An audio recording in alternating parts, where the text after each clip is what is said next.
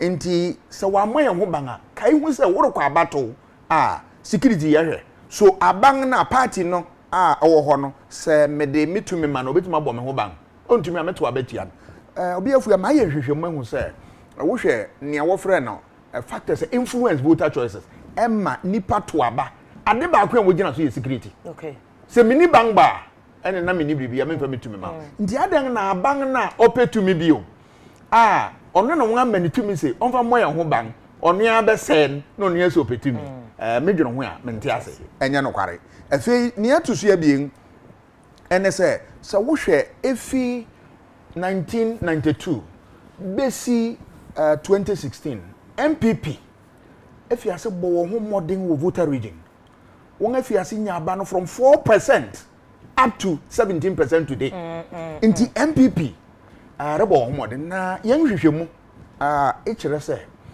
wo pese wudi aba wo men ha wonya etise wonya browo average na na meka kire wo no se MPP de ne 46.8% etise wonya bro na wonya bra na afei nso wabo modern say wo stronghold eno nso wo be modern wo ho na afei swing eno nso wanya kwanim na afei wo opponents stronghold wanya bibi kakra eni ti aden na say MPP fo won wo petumi a wonim say sa formula yi wo ho na osi mekwa akoya sa ade wo voter region anya no kware before beto us dog say o my argument bit say voter suppression so obe kan ko fo ahye in fact okọ America kro mo beto abai yesi Donald Trump kra so ye voter suppression wo no ma wate proud boys ko bi stand up and stand by na unhunhun ko fo memma nti o munya adwen bi say me kwa wanhwe na obi di ade aka me kwa wanhwe na transporter e bia na o ma meto aba na NDC for vote ko for ma abada argument bi afia mesa ba ho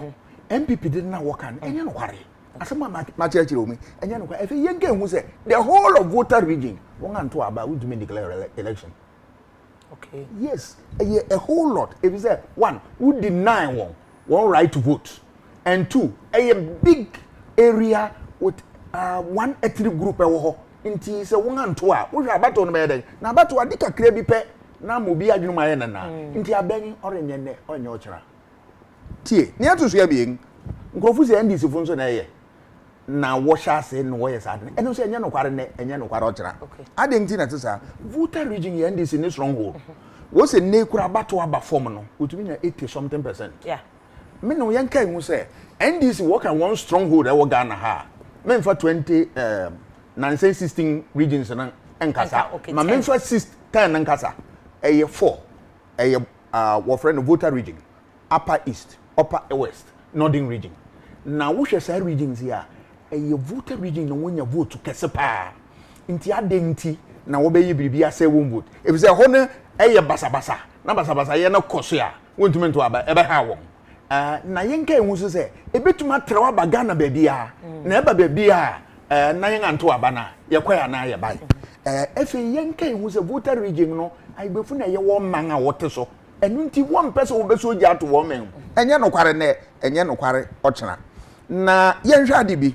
se wo hwe asujaman so what I say asujaman so ye baby a nkrofo no anko kwa ye niam bi wo ho na asujaman wo hwe abato na wo ho na eye for NDC ni MPP obi etumi nya me no ye ka say ni oye MP ye MPP ni MPP asujaman yes MPP. So Jama is NDC. NDC, okay. NDC. You NDC. MPP Kofi or say and then be twice. No, sorry. MP. Na ehho ye baby as wo hwe ma obiara betuma bɔ no ho modin anya. Yenkan hu se ehho nso ye Eastern region. Na MPP one strongholds ye bien Eastern and Asante. Adentina on mampeni otisi opese obedi step ni region. Ndi ompa ba fi wo. Enya no kware wo baby ya. NDC fo nso na enya seat nso wo ho. Mmere a yenimu nyina. Southers. Nti e den na NDC fo nso be pese wo be so gya atum. Na mame nkyere wade bi se wo hwe abato a ewo NDC fo argument me de bi support bi o. Se wo hwe ne ekoso ya ekoso wo ho ewo ye ho central. Na ho central no fa na ho central no. I go friend say disturbances ne bi wo ho. Yes, omo ko she maybe omo ko she. Say wo ye ho central constituency. Na ho central no efi 1992 2016 won ayi wo friend dem average performance ne 84%. For NDC. NDC. Okay. NDC. Na won ayi wo friend dem MPP nso performance is about 10.4%. But would you share NDC 84%? Baby a ono no nkrofo to aba mana what to 84%. Or you jabetum. Anya no ware. Yemra tongu, meka tongu a esane se mepe enhu aka was asemu mu. Na tongu nso won average 82.9%. NDC funya vote wo nti wodi ojabetum wo. Enya no kware. Yemra South tongu eye soga kope inti na ye kan South tongu. South tongu one average performance from 1992 to 2016 84%. Okay. And it here then wodi ojatum na wo hwe sansemu ya. But how about say obi so be make argument say enye say NDC ye ebia say on be say o mankasa vote but aban ote akonya so no say wo bon homode na ma aban no look unpopular. O ma oman no ye ungovernable. Aso say aban no ohun so adwuma no ontumi nye age ne nsem. And na the opportunity exists say nkofo be hwe wo say we a better alternative than aban na. Obi say aban say amanyosem ana man no ne sudin eji ne nsem a ne wo pa kire ne say wantuma ni o man no so. Ene ya asam foforo. Oji atomanyim. Okwan asi. Not necessarily. Some nkofo betimi ato etia aban no. Yo, but ene ba akuni.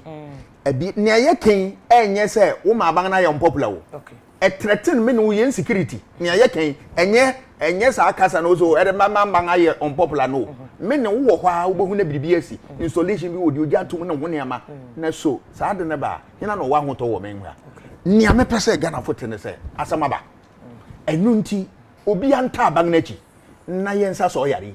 Se yenga mfa yenni anto fom. Na yenga nyina aban na chi. Na wentu sasa ne ndia meke ye nyina aban na chi. Obi are ntumu so omotuo ne aba so wo men mu. The use of force. Abang na wone nsem. Enu nti abang owo no obeboa. Nti wo de wa hoden tan. Ye wadwuma ye. Abang wo na adwuma se otumi di security fu gina no wo hwe se sa na emen wo betu ase. Yan so menno ye ayi omang na man ye wa sede constitution ne kire se yan so ye wa sede. Yan asede ne se wo information na wo ne ababa. Abang ne amatini nipa bi nam dan ye chia. Enu nti munyi sa information yi. Nti eye me no wasede se ye be so aben ne ngaboa no no atu so yare ase na ye ne se party na ye oyi no ye me ya ma egu oyi ani ma ase no ho ne ma wuri nya no sa wo be hu no ogi atomeng wo be fa wo bag afia ye ni omen bia mum ye so jantum ye so giatuma ye ntumi no mu doc back to that question na ye ne doc Vladimir Chuda so kan ma me ko lawyer hobien which is that we nyina ye koso de ani sunsun so ebenya ewo Afia battle 2020 ekwakoto no eno kwa na nkofo bia yam hihye no baten bia so aguje mbalo ya yamba back yen hwe emra ne say wo hwe so far say they handle as a teacher wo latest strike ya na saying dia abey free say chip papa vi any free say we mu strike ye STC yard omko hye honom say the emra no ya apply emra no ne kwa so first and foremost say wo hwe ye mra pon na nipa na owotumi se o determine se obe prosecute will be attorney general ono na mra no e de tumi a hye ne nsem na megidi se wohu in the practice of law no you free be the wisdom of the law. Okay. So eto de bia emra ne ma ho kwan se ne Bible ka se ye wade nyina ho kwan ne mum nya ade nyina na fata ye no eto de bia when me meet me chambers as a private lawyer na me making judgment over a set of facts any situation I say be utu I say fan say obi akudi fan say sofo abokro no ena obi onam kwanchen so abokro no na yedo omu nyina basemi ntu omofo so in terms of how I approach the case for osofo no a bit different from sebi obi onam chen na okobokro kwahwe aba bi asebi onam nchen no so enti se wote wo as attorney general na e was say o make decision and niam bebre na you may take into account sebi lawyer ni a or your private practice no might not take into account enti attorney general kwa ninim e bia or you seized with certain set of facts from the national security enti na namon bi wo ho a o de o2 enti se me tena ka kire wo say sane ye twase esi nka wo se ye no mu die no ye ne omu ni ne saa e bia it is because of some nye privy to be attorney general na ye den eye privy to enti me ntumi mpre me ho in draw sa conclusion no na de me kan ma na kosi ne se Afia hwe ye se konfubone se oman mu a oye den otimu bi mi nyi ni se oman panyin ana obia be pese de ekoso no ebe den ebe koso fi se one otiman mu bi bone to a bone si a eto no two oye man panyin ye bob ni din kasa wo bra so na we here den esi ye nso a egu ne hu fi three okọ elections senior doko kan ye se basabasa ba ye be kase wabreso wantumi ankura man ni mu na basabasa ya den aba it doesn't look good on him na Afia the stress omemu ye hwe ne yesesa no etere bia ne yemu bi yesu akoye sabi anoma akokone okọ atifi konum nsuo no aba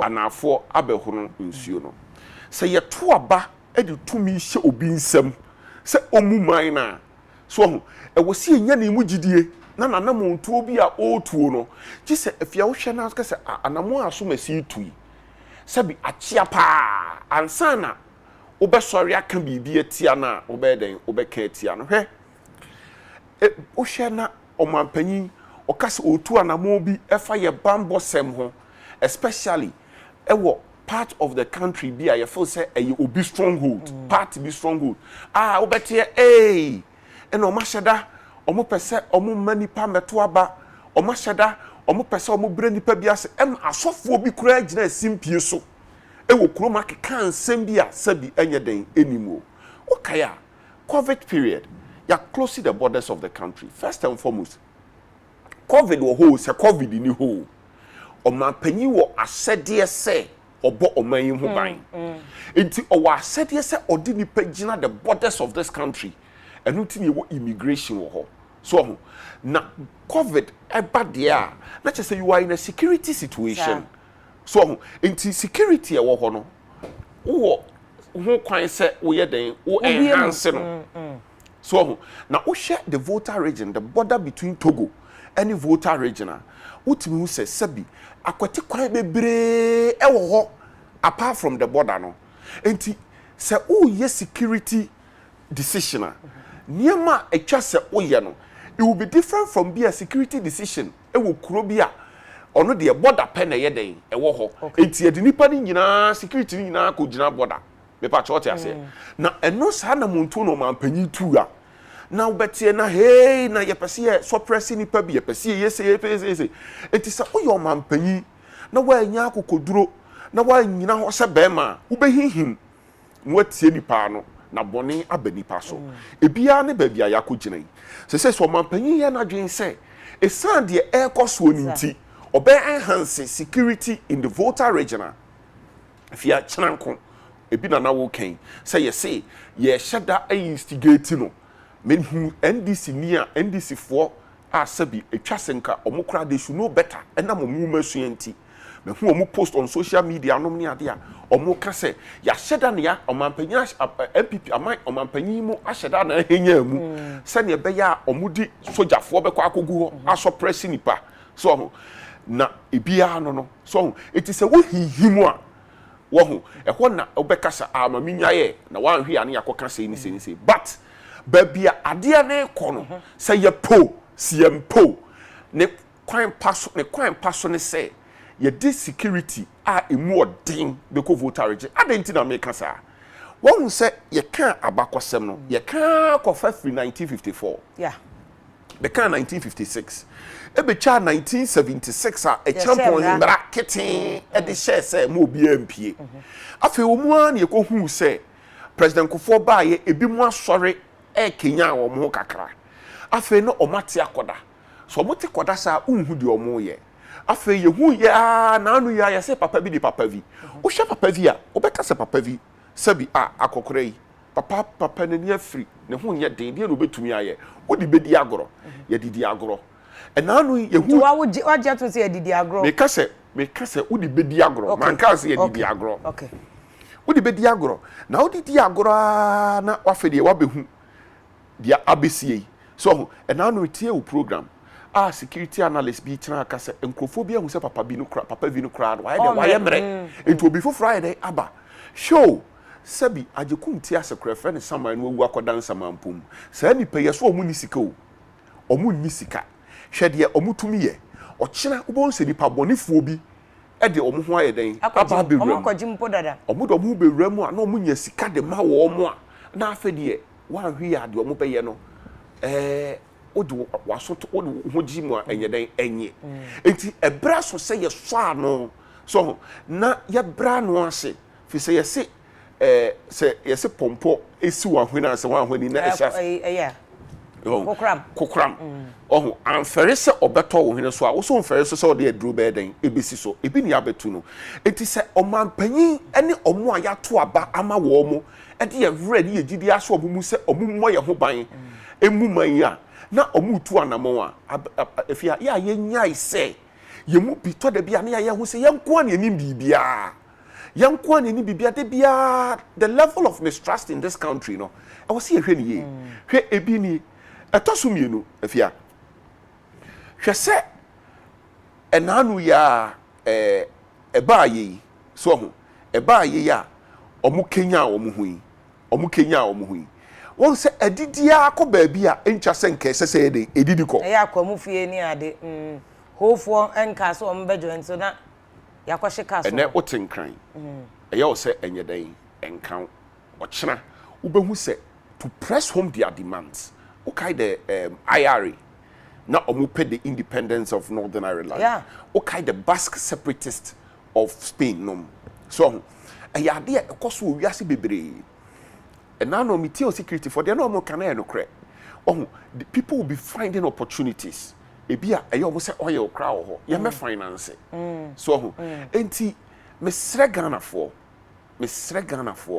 ya to aba ma o man panyin se omuman hwe no covid ba yi but is that not the reason why because o man pani Mahama kasa this week or kasa na ban so no we enkoso because ono onim se de manage banbo onim se de one nkofo be kasa and obi etomra no a onim se de obi deal with the issue until the okay is that not an indication so man pani we failing me pa chotie Afia me tie no me te se or compare the oil no baby e wo no human so an ye kotwe no wo international court no to the air cost we sabi e niam mienu e different issues we omuhu say yan fan court we obi anka say or the court two different issues two no na man ye suspicious enti sa asem no menya anka onye den ka onka because show President Kufuor breso eno mo sorry ye ana na do brenso o my den o ma sorry ade no mo sorry around time MPP for power enti e suspicious ultimate kan kire me say President Kufuor security na enye Well, be an 100%. It teaches on security na ye. It could be said, Obi answer himself from President Rollins Abreso, and security there. NDC, more security inclined the MPP. Afia, it is not correct. You cannot tell me, say, okay. President Kufuor security, and you Ghana ha, and Obia can no above Francis Pokudin. Yeah.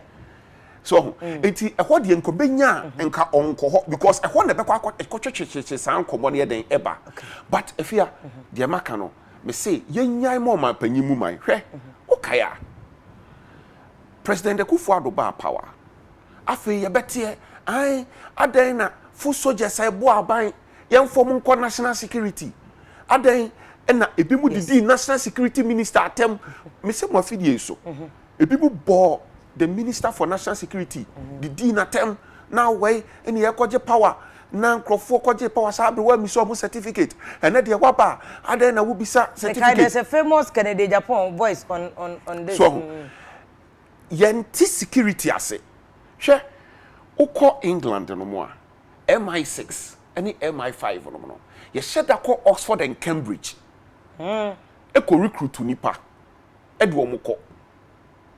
So, o man bia na ni abre wo bambo nsem ho no o make sure say the finest among the human resources in the national security what ma recruit here evaluation of information so what I say national security no sabi oh say enye tuo ne sekan evaluation of a set of information into o mo a o make akọfa information na den aba eno no sabi ebi afu soja na bibi sabi to da bi kura na baby anase obi oboba asibra etimi kwaje information ba otimi ye ne ho saa so ebi wa taxi driver ebi obi so drinking spot obi mutimi ye na obu nya information no mo de ba na o top notch analyst analyze information you know because what here see it we catch us information bi ho kra na red herring just say no na enyehu so what I say etide bia no nipa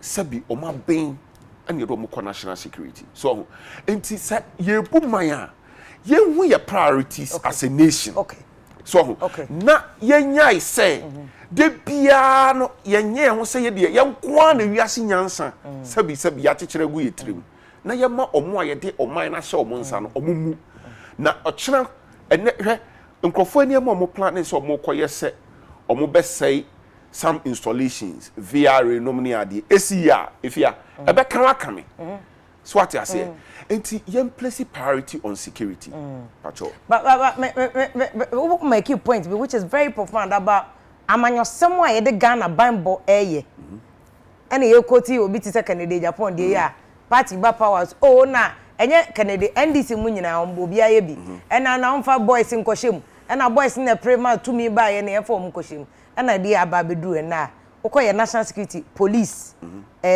military ni nyina da ni NDC ni MPP boys instead of nka quality say we mu opese oko soldier opese oko police or commitment or training no or discipline no that be akwakoye NDC MPP boys ube na say omkutaguta and kwa no de girls the here so omkutaguta nti I like the point that you make yeah compromise your security no by just the party boys and ebeko which will bring us to asema na mbusa Vladimir Chuda so ne doc about say we nsusu so ben and ebenya ewo your national security especially sabre ya yeko about to remember back to you but doc yeko back to elections mu ne here hu ya ma mbusa this issue again say doc lawyer can't say the issue amate say na say ebi mo raise say voter region for instance enye Western Togoland ahyase no enye nne kra na ma bekire ma bebre ni ma ba kwasem we say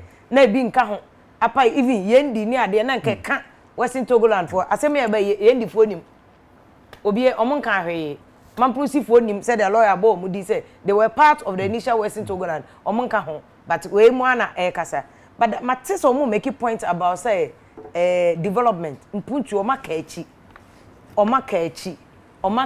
bibia be yen kran bibia ba ye bia kumase is that the case na yen hwe so say ukọ history mu asabra Togoland first one ne bae no na yaka echi no was that an issue asana wa ba the issue whether omo claim no is justified even if ye dey no argument kra is it justified so because wa ka echi ana na akrafo nso ga so o maka echi sa akra yaje enkran sase nyina de aye capital mebo a western region yaje sase nyina de aye oil no so yasan age aboso and so oil money ahina ko west say no na dey free SHS ya cha magana fo nyina nti is that a justification obefua asempa no wabisa nansa na meba hon ma me fa bibi kakra nso ne di kanka na fei memra wasam no so nsunsuanso na ye ka no ba ko ne se se koso ya voter turnout na beba fom yo mekoto aba na hwanye safe otu abom nkrofo boma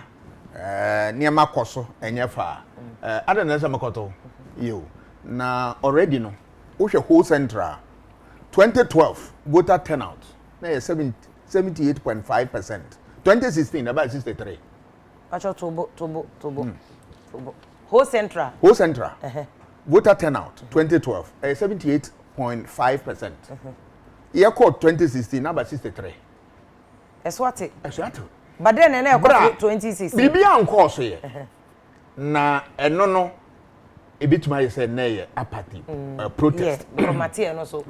Na se sa nie me koso ya hwese be ye den bra asomdwe wo mponi say ni yanko Northton na ye 77.2% 2012 77.2% 2016 about 66%.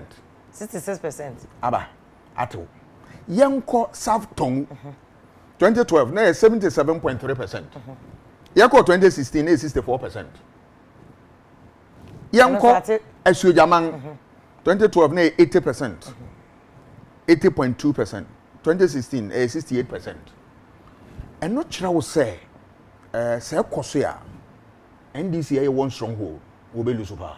So NDC should be more worried about the possible. Anything na make say I some crofo say NDC for shase and abang shase as argument ya memfa nya adwuma. Tu ni nyina nya adwuma. Adan na abang na opetu mi.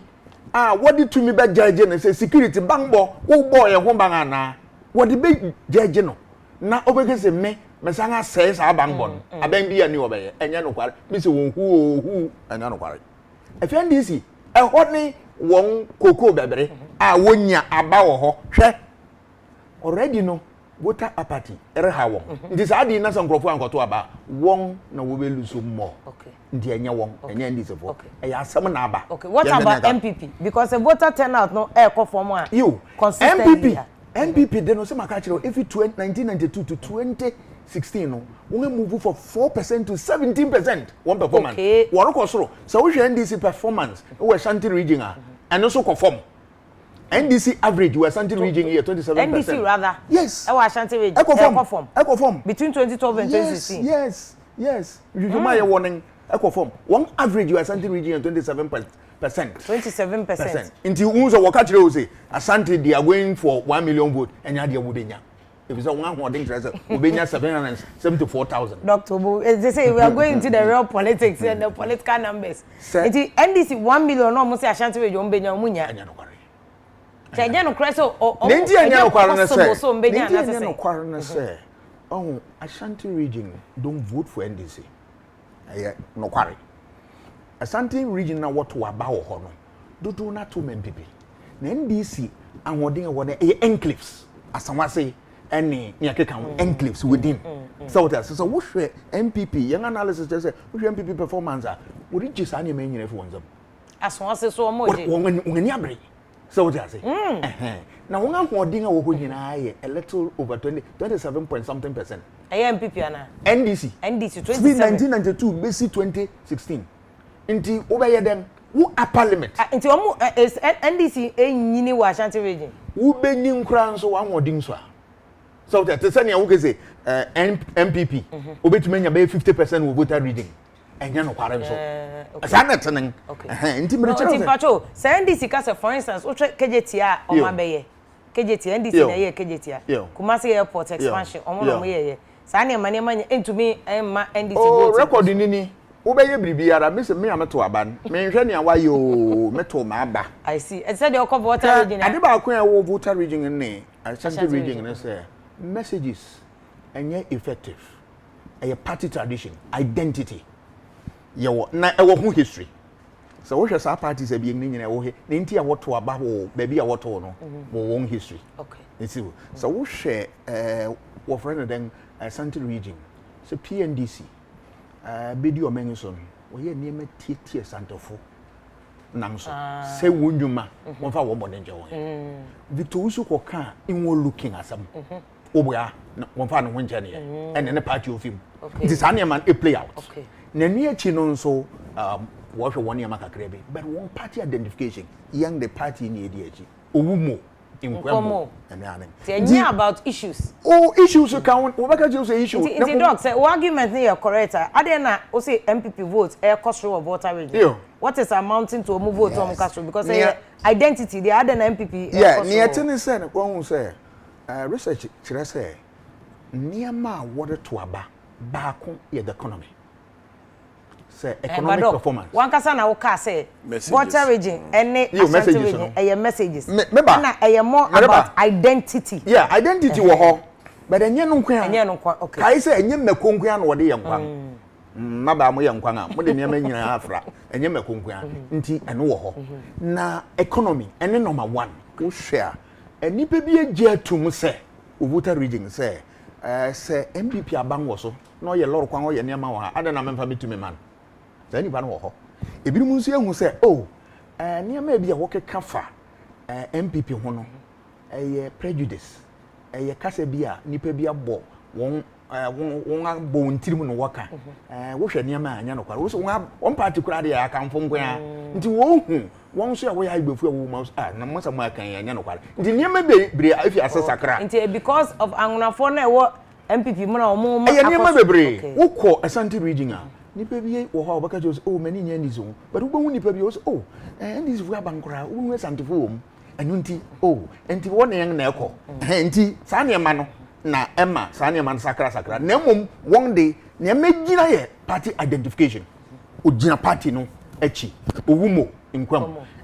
na wo ko swing na swing na ewo obronika characteristics won no ne bi ye ko abrabom no wotumi sakra ne sesi esa ne se won hwe oni won hwe na won hwe se won hwe ni sa ne ma no na meretua masam no so se wo hwe se ne wo friend the voter turnout no aba forma adenti na ete se abanyi ana se ndisefo wo hye nsa asem won menyeni ya asem na aba ndi yenhwa anu aduru afei ade ba ko a ewo ho no se ekoso sa ni obro ni bekan ye be hu fear and panic obi asuro ndi menkoto aba kora menkoto no won tu metu ana won fa aba mom fear and panic na ba wo de nya nipa na be ma vote so atew vote so betew pa na eso tewa vote so ntew ya kora mpon o men bibia na second round hunahuna na me aya mempe second round woni me nti amempe so wo hwe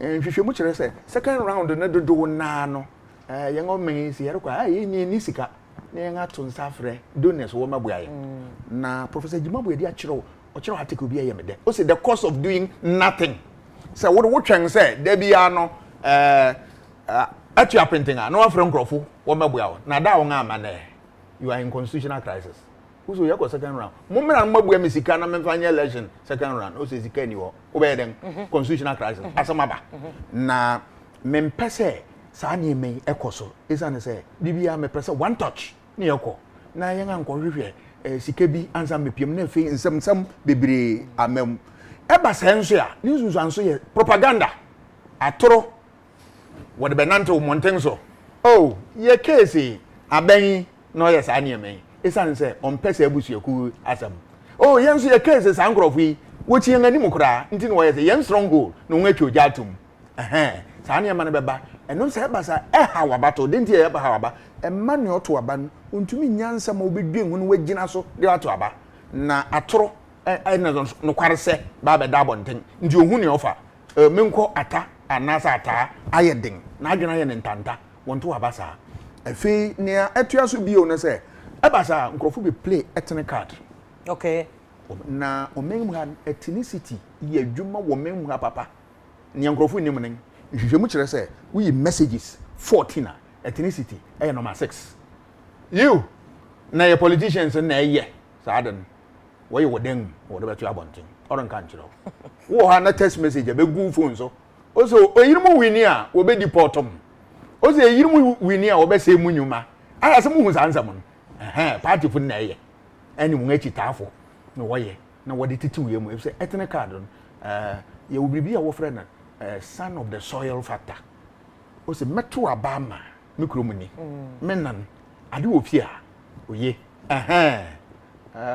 wa abatum na eba so ankofo be place akade na sa ne mani nyina mo man eba ne sa ne wo frɛ ni issue nsam a etese nipa dwen ho na wo gina so to aba ne ye tugu na fe ye dwen niam a ehu yin a nti wo be yi bi a sabe ontumi nya adwuma na asem aba abeto yan efe memra wa asem no so won sama wo kan say wonya development nkoso wonya improve na honiama wonya nkrofo kan enya kase bia me pese mehu na mete Afia Ghana ha a developing country Africa ha nyina a developing country okom wa ha ohia wa ha ahokyere wa ha na onyankopon chade so wo hwe omen ya voter region ungetuma bo ho modern enya president wo hwe nyuma ni suku na niama aibefo di akotin wo mu se ne ese so wo ti ase wo hwe serim wo nso ngenya monde wo hwe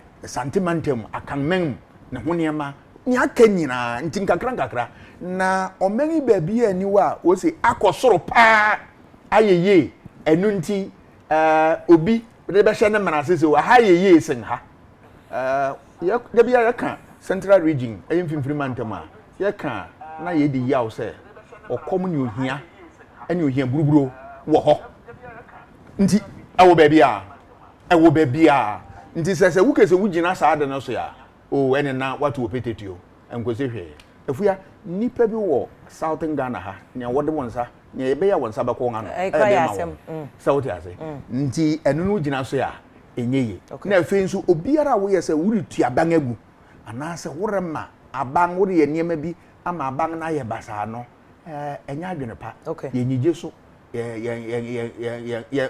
ye masa de ho kwan isa ne se eseyade if so aban de wunya de wutumi man ndi no wo se ansa na wo de wutumi man adwen ho wunya de wutumi man na wagya atum se bra mraman ho kwan so obetene ko wan so no wo de wutumi aman ne obeka no wo be di so isa ne se obebo ho ba la meba ho for eno about so so we betimenya ewo ye kwa battle no but mama ready a couple of more messages I must send ewo critical issues so na Francis Owususu wa brepo ewo esubone wo Kumase and say all what is happening ewo Ghana ha is because of history abakwa 7 no ebi won ma negative ebi won ma positive na ebi won ma very dangerous enti eye pa se ene doc e de abakwa 7 eye papa ode ebetudwa eye so se lawyer so achi mu no say the group of rebels no ma bande bebre no betima ka so me terrorists enti emma emra ne wo mu nipa se de ba so so boni bia no emeka o my Ghana bi boate no say if also obi the phone na streaming interruptions abom bi fa che say and streaming interruptions abem Thomas they am concern say I believe parties ni bi and ehye de ekoso ewo from mantem na say because on the on tiase de ntia ebeye yi and so the dog catch him say entumi nya NDC and also entumi nya MPP and eye behind this and I will for skwadwo aboaje no say if you these people and some way nyina ekoso na say e baso bra MPP aba power we nya de wo say so na wo say ye hwe de ntia MPP nko aba power and an say we say e baso nti catch lawyer say no any idea what so investigation kwa kese na jejo ehye no say if you are good morning pana me pese the good people of Ghana ti ase say nanado na wan kanokre ono na waka say or the platform bia ya say pacho we na uka teacher trainees areas ni ase pacho nya no na subject another time ye be kinkama Kofi Nyameche no say transporter Togoland is the land of Jakpa the map is there ewo archives team until obi entumi claim anything otherwise so they can't take the land as their bona fide property later so asante for bra beji omo de so omo de grand popo ebeyi obi su bra beji ne de wase region for bra beji omo de wase ye ne sa ene se yenya baabi a ye de be ma obi o still it remains the territory of Gonjas ono so na sama o kan say hoye Gonja for dia enti what's it Togoland for crying to me be claim say e yo mo dia na kwa me kire no say Afia ekueku awodo ye ethnic groups na ya titititi mu na ye ja ensase wa kire no na ye constitutional issue a e say to make apacho ma question nya very clear o say the tribes who wish to disjoint Ghana or to take their bags and leave the okay omo mpese omo free Ghana so omo form back no omo nko na Ghana the asase no territories of Ghana say the lawyer Bafo kind or say it remains the same by the constitution into wa mpese obeka Ghana no utumi fa o bag afa plane we your covid test we are na wako na say ma all can no some will say Suarez no say security agency so and I was omo hwe bibi ye pa because of disobedience abom any the lawyer can say party in some rero muti and ama we nyina ekoso and esagin no say good morning if you mo any adwuma na ono lawyer na doctor mo ye if you kese wa aboate no say good job pa na my enjoy discussion na mo de ba mesua na ma bebre free mpa say abakose mo ho say and Ghana ye nenam enfichire sa no and Taguchi Pola no say Kwame Asante me lecturer ewo game party chianma onim history papa Imano Joseph Kofiche and no say if you me hwemo from Spain Pamplona Navarra yeda say wo hwe from there and Junior Iniesta say good morning him in fact mama ensema koso papa mate ensem ni nyina ase and amankwa Kofi Frederick what say this lady the man is telling full of lies in fact these people are professionals experts omundo omasuan ze book do obi anim member send the message emetete obi a wa anu manu pe me wa it takes a lot kwan answer ya frɛ omo a omo agepene so mbeba because also be cancel the class also be cancel the meetings asa na waba ti esemo wo de tie omfa enye your case wo be fan so a eno so be bo a na amankwa Kofi Frederick eno ka se fia enye prof ya na o ka se wo ba kuma se ne water region o consider ejuma rather than tradition nti dey na o kan pacho na wontie ni o say a number of factors na o kan o rate ye enye makonkwan wo de yankwa nti mpacho ba ko Brako Jono say vim good looking good this morning and Frank one name pe I don't know say menya odi no correct mpacho menya na no de achem say this government is entertaining them and ka watching crofo no corner omune emrane ni omuni said the lawyer achem said 1976 kwa na law njade na aban so so omo so aban si negotiation any ade asem ono to edit Junior Everlasting no say vim lady me show live on Facebook my ye ni nyina in fact ne history na mo de aba no menti bi da ewo TV station and say radio station bia eso Sharif Larry and say if you this is the real story is good is an empany wo mo reading no so ko nya website make kan ko be kenkan the lawyer any doc ni nyina kan nyina ho on kan adubo evolution and change o say ko kind of say adubo book evolution and change ni nyina ewo ono so no a history professor wa be in fact very soon any professor yeyo e be twetwe ko former lecturer at University of Cape Coast ono so wa ye African studies history professor wa share that crowd focus because on if you water region focusing on water region or bet share ya bakwasem no so na ye hu na ya ba security implications for election 2020 eja ben no se vim anope me chia mo pa ne o panelists now de o ma ba no chia o mo se ma me se mo o ma ya de pa dan so Kwame Sam was a good job and Jennifer Aiden Simpson no say it's about development what at all and air cost so say nti the other underdeveloped places no mo so nka den what is about water region transwater Togoland for say a development and under development there any Accra Western region other places almost omunya there in fact oko baby to say adanse ne amanse ye too gold wo no more than 100 years ni me say ekwan money ko hwe omunye sika kra no matter banche miensa nti almost it's a good point and o making no Paul fine boy no say me stream live from Italy Modena good job no say if I'm sure say NDC and add volume egu sansem no so munim mu bi kwa they are putting volume ewo asem so na Afia Pokua boache no say I'm really learning something today pa on YouTube Afia yakopon show so dem perifo mienu e ba ye real king arc and also God bless you pa in fact mama Martin sembebre ase na oyibo boatin no say from atwuma nerebi ewo kumase nerebehi Nebehi and okay Nebehi and as President Kufuado and we prove beyond reasonable doubt say Ghana security edan koma so nti obeye niam ye say the ba niam betumi akọ eso and a comfort abenesika da kwa no good job if in fact one lawyer ene ye aboa mama tinsem na se papa ewo ensem no emu na Mohammed Ibrahim Alasan and I say good morning UTV near Afia Pokua. Wonderful woman. This is a good job pa na anopa anajo oh yeah juma yakopon shaw oni UTV for say mutu mi because say no anajo mi hu say TV so na no pay masan ehun dan so kwa me Samuel no say live from Kintampo Mo line was mo any adwuma pa say Afia in fact enye mo anka mente da say bono ene asante na ka bom ena amanyefo ya ena beche mu all history na ye jai kire no so ho gaps are creative ena yi kwabnada de eno say me kire mo or say mpacho ye politics and any politics near be related to the issue unique rock no say I'm really enjoying the education the history UTV edeba vim lady nyakopon hira pa for the right questions ubusa amagana so yenya efuto ewo emuna Kelly GH no say it's about development there then what about we asantefo na yeso yaka eche wo development mu obi aba yeto abama no enso asantefo obi anya hwe ma ye free titede no eno a ene wo just asantefo no na pesika kakra no mo de sisi wo ma eda ntinga asantefo so enka den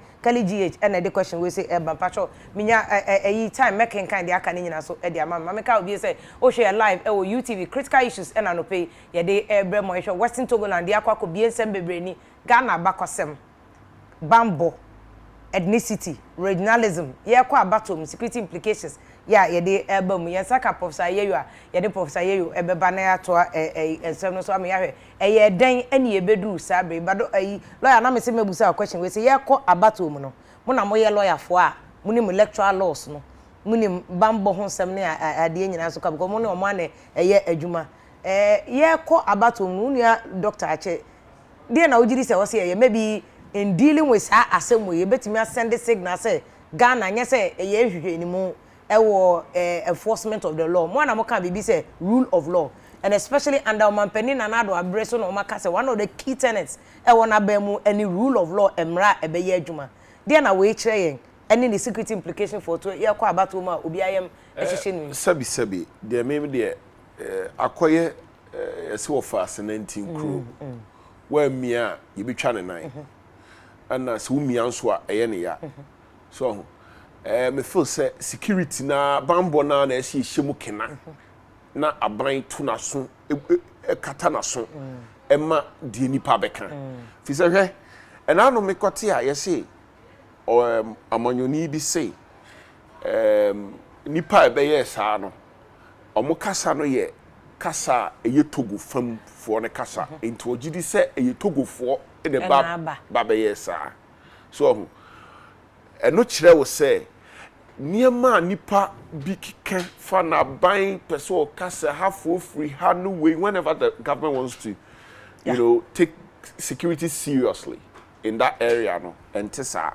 until was say migidi say was say security na na ese den ye hyemu kena eno ye die edikan the tosum yinu security nso abna Afia eno ane information okay eno aye information enti nipa e wo voter region ho no so ho sabi e wo msi ya ye wo south ya ye wo enkran nom ne other parts no of Ghana no bibia ebesi wo ho no e kan but enkan te se omo a omo wo kurom ho na nkasa enti e wo se omo so de hye omo ho se de ombete wo omaso bia no omo bema bambofo inside den aka secondly bambofo no nso se ya na de ya na nipa suro ni se ye de beka kire mo a wan hwi a either se mo mfa ni serious ana se mo beka akodan mo trofo adi so ho enti yesere mo trofo nso a mo de information be bam no nso no ya na mo so ma ye den mabo mo ho ban na fia wo ade we no ya na insese ye hu no in isolation and net voter sa trans voter Togoland foi ena akeka omo ho so se omo de omo so pefa ho die but enyema bia sisi wo other parts of the country and what the semblance of it might not be the same okay but benene se fane se eben fane se ye tenkran na ebi anipa binum tumi sorry se enkrofo bi fi baabi na aba abeji asase there have been a whole demonstration on this look in the 2000s there was a group in Accra that for instance said say free Accra ye ma won contest for MP e wa Accra but what I say e be Ashanti region so they will make some demands now say na de we nyina ekosi e kan kosi say sabi ensuo ye fan say ye asuo ni free baby abebomu but ye mfrae asuo no hyeda ni afraye so even baby I ware ye ho akoduri wohu ebi na doc e kan no say ya see ye di afraye a enka ethnicity will still not be an issue and the chira will say ye share den ni afraye so wo hwa osagefo e de niam agu kwam to say boarding school nom ne ade ene sabi ye nyina obi enu anenamfo eye tribe bi pe ye wonamfo bibre wo ho enti me feel say we need to take further deliberate and conscious step towards the proper unification of Ghana. One of them are the Biameka. On say ushe NLM for position na omofo say ushe se ne yesi eye frama na ene nka federalism le beboa so but the Biameka say ushe se ne yamamuo ene ye mra yahihye abedru na there is an anomaly we have not corrected, which is that Afia show aban asase nya aban dia asase ye the stool and our family be there sort ya say now say if aban ne asase asejapade asejapade now say stool no say family kra na only lander family no esom akonwa bi sort ya say but in drafting our constitution and the structures of our governance no ye yi nanano mo tena akonwa efrim. That is an anomaly. We must correct it. Oh, I say yamemuo no ye chechere amemuo no. Yan sheda anwene how we were going to integrate traditional authority into our governance. It what President Kufua debia okase ye create another chamber. Yes, upper chamber of parliament that potentially can include our chiefs. So, media, and yes, and no be a mepe because we feel say that might come at an extra cost to the nation. So, it may feel say we must critically think of how to integrate these people because a him for can someone ya na omo wase no omutie. So because even in this Western Togoland issue, who said the Togo affair the more obias adana himfo ayedi adana himfo because there be because initially no na focus adana himfo ayedi I think say we must give our governance and our laws and indeed our constitution proper identity and it should reflect who we are. Who are we? We're first governed by traditional authority before amanyofo beba na eyede na opai omumu mienu me pachote ase ya kase mo de mo nka ho they don't take part in multi-party politics. Yes, there's a history to it because emire bi eye nyan ema eniyama bi sisi so but it's also because if you yentra se enyiye we will integrate both structures into our governance. Me pese enkabeya homesoma me pese ye ba na ye cheda be bia asem na because doc so atro paper be on this issue and ye befa other things so at the account because ye hia se ye beko enumo because I like no because na me busa question say die ni nsunsun so a we say benya e wo Ghana bambo ene ye koye nim nti that's a very interesting aspect of the account say na nanom kasa eto ho ana pai eno ohini dwae wi a esu asa nti eyede na wo se yi ahemfo ne si nchese pese o man no ko nanim na ye beka ye ho abom yie se de lawyer ka se san ka bom unification ye hye da nya 100% nti no obi ka se o ye de asantefo ye de nkranfo ye de anwafo ye de wefo eso se nke aware ye ho pa na nke ye ba ko a nke ye Ghana fo se njichemu bi enim ade na njichemu ba mu we ye akuape ni we ko beko akuape mkrozi da bi me ye latani me ye dawuni me ye we say nti ye ba na aba beto ansem so critical issues and now here live UTV ye ba sisi a na fa ye de nkomo no de akanyina ba beto se ne professor ye so e be twetwe nkomo ya sa ko back to history specifically our water region na yasan ato aso biem ye ba sisi a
Afia for some makwaba bio live ewo UTV ewo Ship House ewo Abeka Junction critical issues and anope yede ato ewo fie no Ghana ho hia wa na ya asempa unye ntusu wadwen so a magana ho hia na yenwe Ghana ho ne ya amanyo 70 yede Ghana we ya Asante we ya Anwura we ya Nkran we ya Enzima we ya Kuapem yede aba no ye hwe se ye koye nim no a ne ye ekuo bi si ye tie ho no sunsun so ben ene benya ewo Ghana wonim sa afie so eya abato afe ka ba ebusumi mienu pe na ya kwa akoto aba enti eyeye anase ebesei ede ama abato minu mienu nyina so ne nyina agya atum se beboa ama oman no akonanim enti follow we social media platforms your UTV Ghana live ewo Facebook odo wadwen che ba se de makenka ebinum de ne menya aboche akenka wodi nyina ede amao ene ye ne Dr. Esa Sante ewo Political Science Department University of Ghana Legon ene ne etwetwe enkomoyi sanso ena nya lawyer kese eye nana eje ba fo wua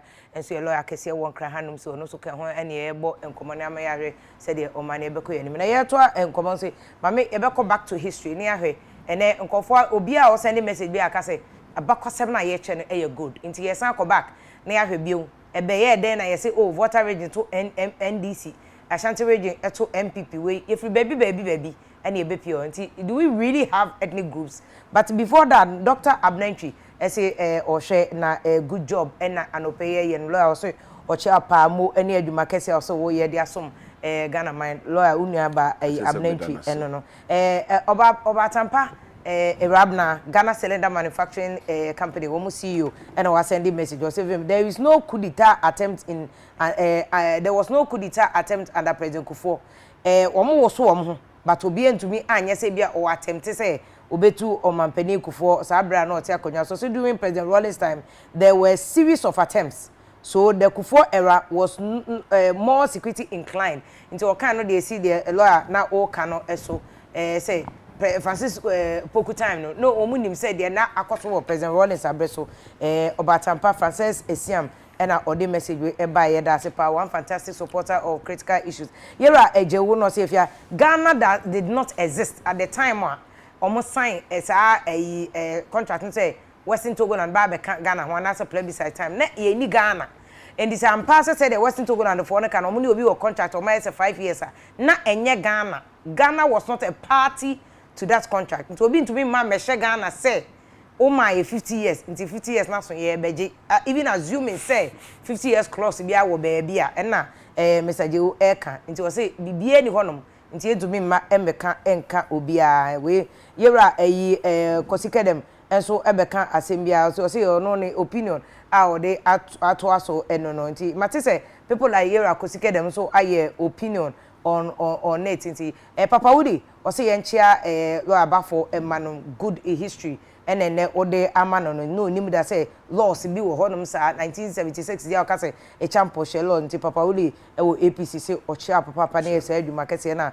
moye ewo anope no so ena abrante edu sa akode o say doc why ade pa ne sa history na mo de amano in fact I said o say history class na so ontu a lecture fees bi ase o ko school nti o say if ya ena man join intem ena ye me ya papa o say de na lawyer aka no under President Kufuor time Mante bi fi gadangbe esore ye se omo bejo masase na sa na mani nyina o politicians e na hye ase ye Accra Sports Stadium Kumasi Sports Stadium ye two din nyina mo se da bi adan e na ye de akoto other people so na sankofo nyina asom Ghana man so se ho na ye na politicians omo de omo aba be hye mu yera ye first kwasi edu champo messages a wasende en pacho so do de ba menya boche makenka ni nyina e de am critical issues ni enti ento ankomo no eso na wa ide ba meme sha say fi doctor so mesa ba ho na ya to so do kenko back to history no yes say ne Professor Yeyo be kasa but den na ye say voter region wo ko ne waka NDC dia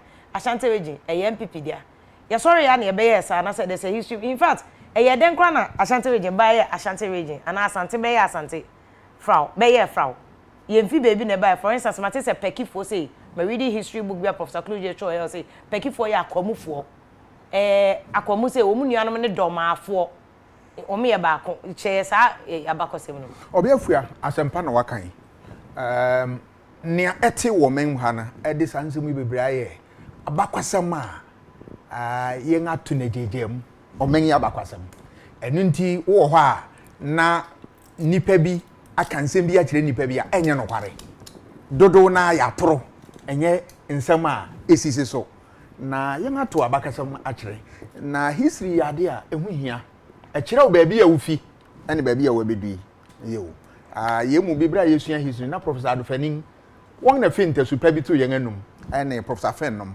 yɛwo ɛne wadamfo kwa madum kyerɛ mɛnom yɛwo na history usua ɛkyerɛ wo nneɛma bebree na ma menkyerɛ busuaku a wo wɔ mɛn mu sɛ wote ase sɛ yɛn atume asua history a yɛwɔ topic bi a yɛsua wɔ history wɔ the peopling of Ghana nipa a wɔyɛ Ghana fo yi so wɔyɛ hefo na usua wobɛhu sɛ baabi wɔ ha yɛsae so ma yɛmmra sɛ nneɛma bi wɔ ha ɛma yɛyɛ baako koraa linguistics fo bɛkyerɛ wo sɛ wohwɛ no kasa kwan so a linguistically na ɛyɛ kasa abien na wɔ mɛn ha yɛwɔ kwa language ɛne yɛwɔ guru na kwa ne yɛ wɔn a wɔ southern Ghana ha nyinaa trɛmu kɔ Togo no mo ne nneɛma ɛna guru na saa kasa ahorow abien ko hyia baabi a wɔfrɛ the Niger Congo family of languages na ɛno trɛw mu kɔ West Africa ha nti wonam West Africa ha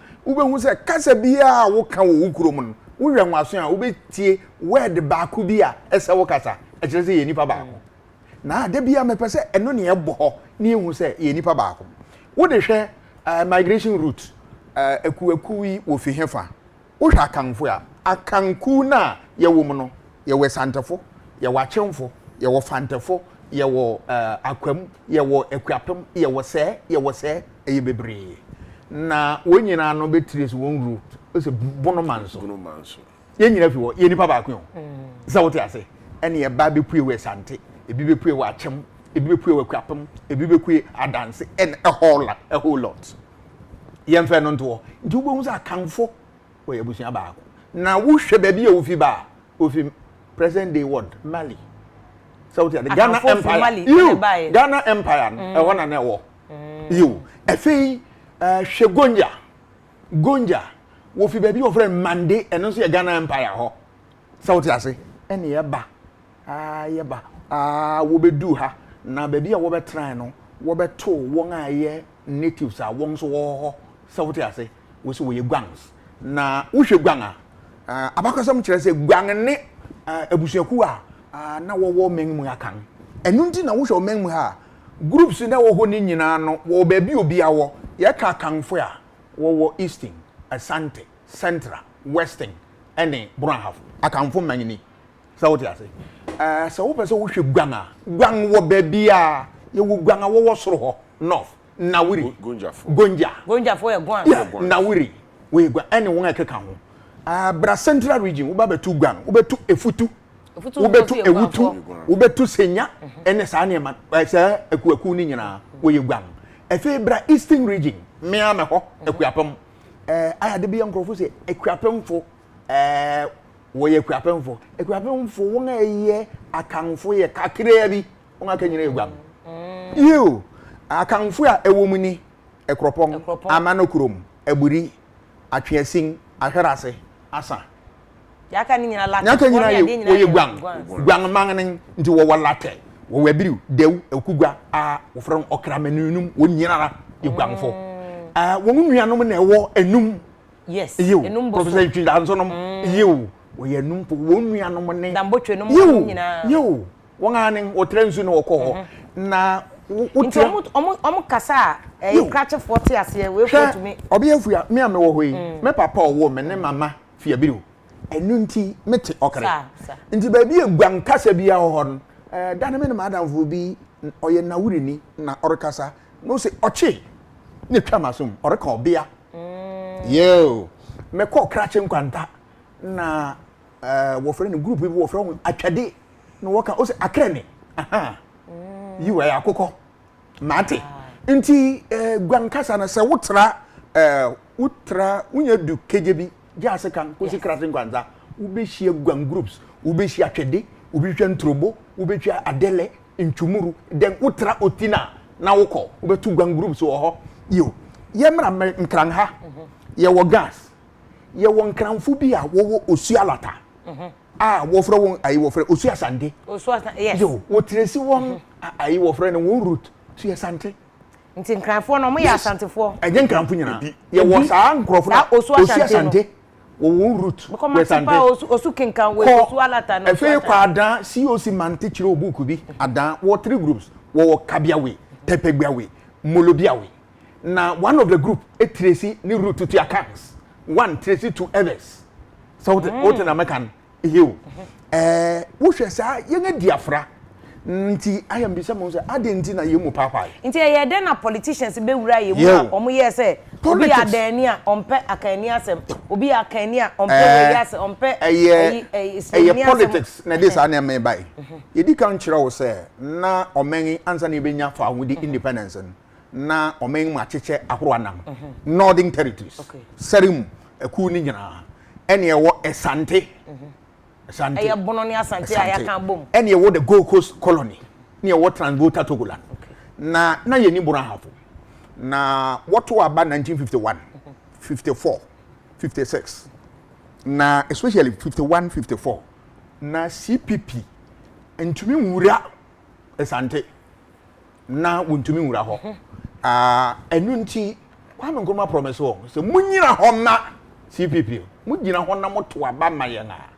Yabe kreti ai woka kire bonofo ba ma mu region yo if say na say groups crepe na wo nia wo frɛ na esante bono ahafo on groups ni na ne nyina so ya asante wo nyina esante na ahafo ni esantefo wo nipa baako za wo ti ase wo nipa baako enti bra wo yes wo to aban 1958 Kwame Nkrumah pay ma bi for political reasons.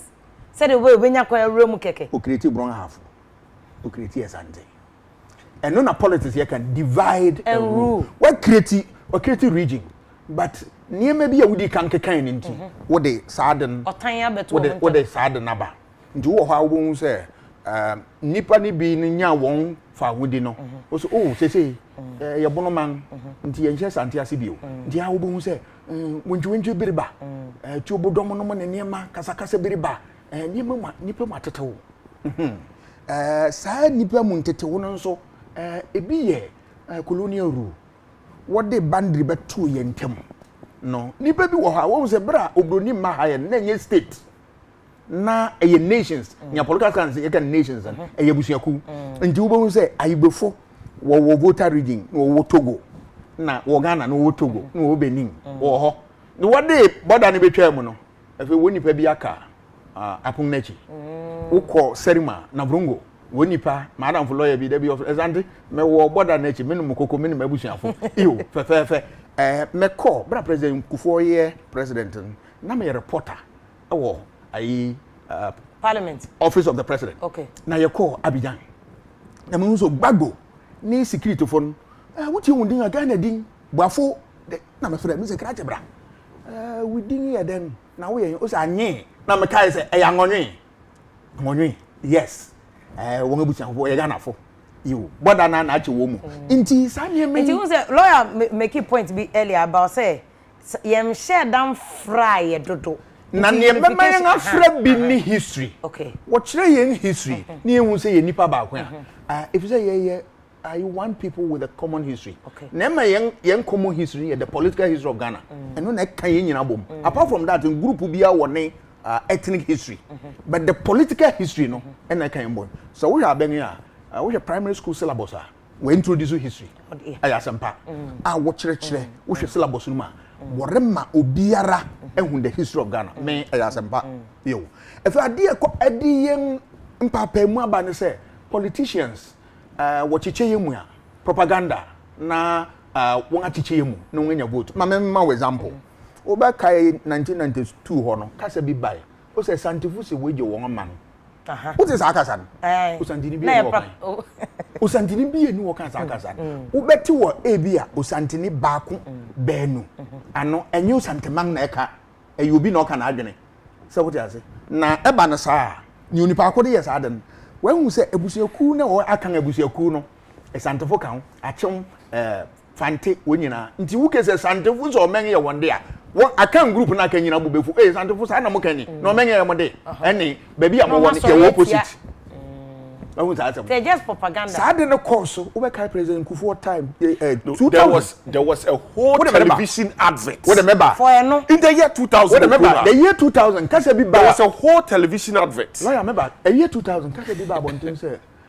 wo se Kufuor se fantefo sabe wo ye concert what is agasan na Kufuor say hey wan kasa agasan enya kasa pa merenka me yiri nso ye fantini ade na meka agasan hey move tape no ma ama be si ne eso na propaganda nia onka saa ebusuaku yi onya te saa asem yi pe na wafa ato ne yam wa amene na otan aba eye niema bebre ade ba ko nso ya ede saa niema yi ebufu betra yemu ye ku ma memfa onko 1966 ku wo ye ku no nipa ye ku no eye policefo sojafo 66 na akamfo ni ayegbefo na na doso ena omo ye ku no yeah wo ye ku no ni wonya counter ku bobi se wo ye ayi ku bi bepue wom yewo na sa ku ni bepue wom nipa eno na kotoka win nipa ewu wom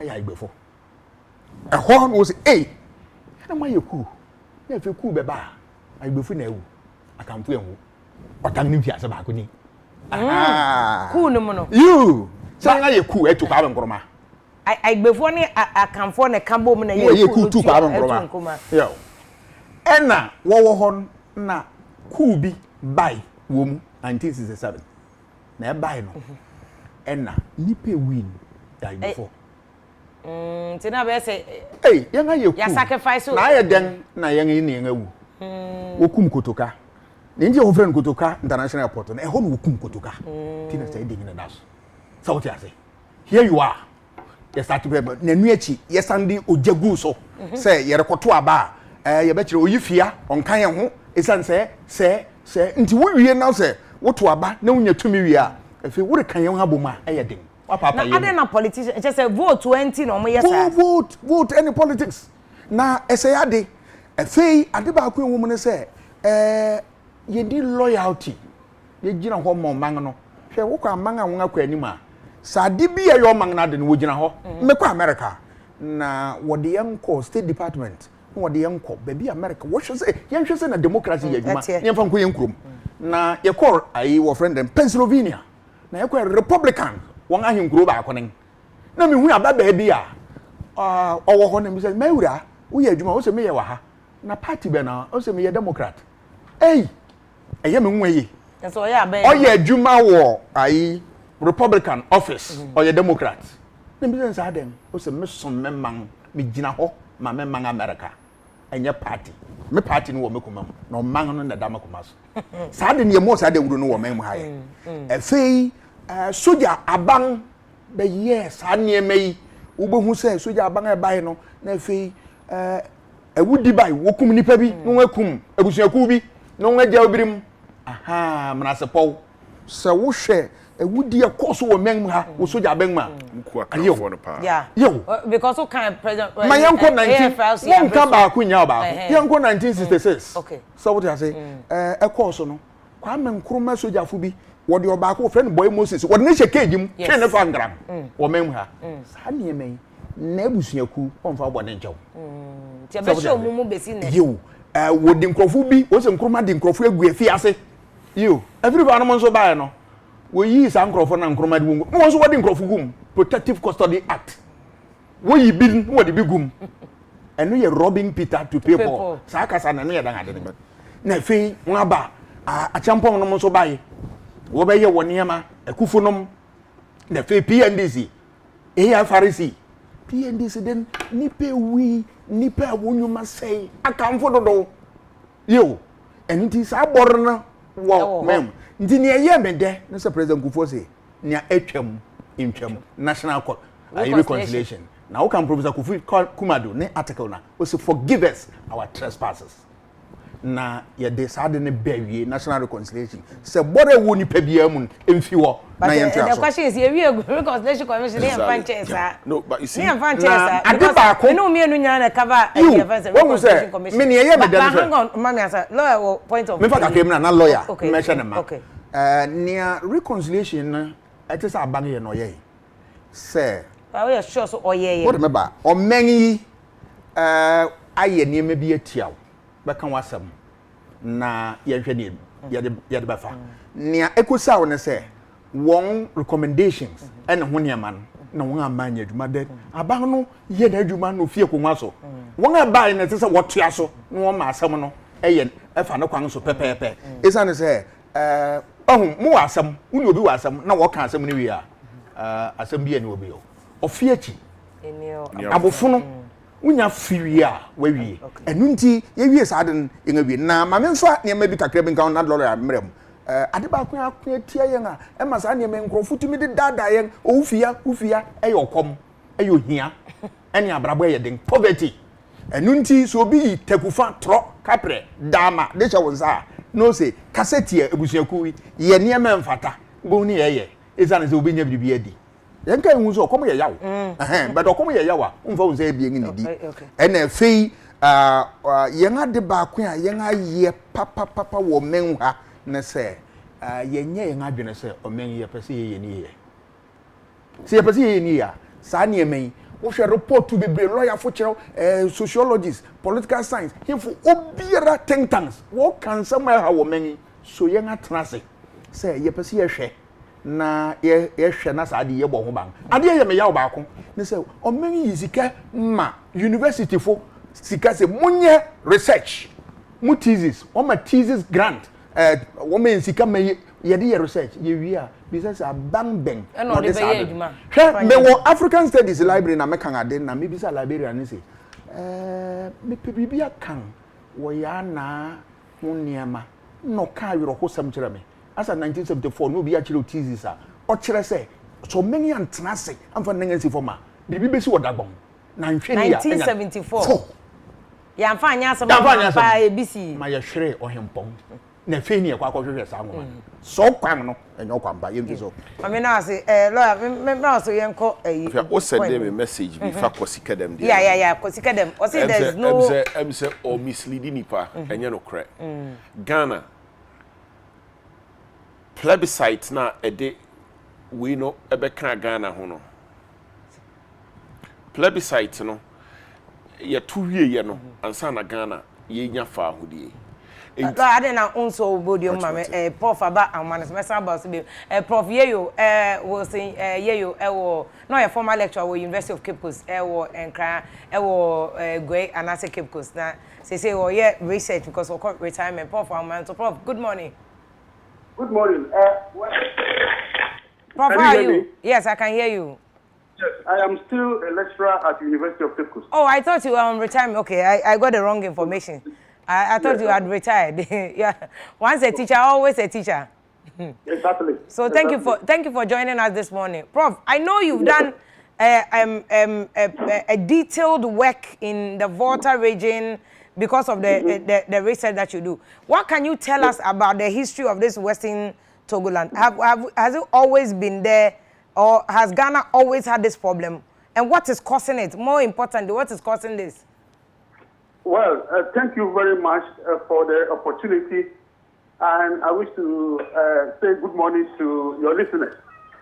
The Western Togoland issue dated back to 1914, 1918, when the Germans were driven away from the area.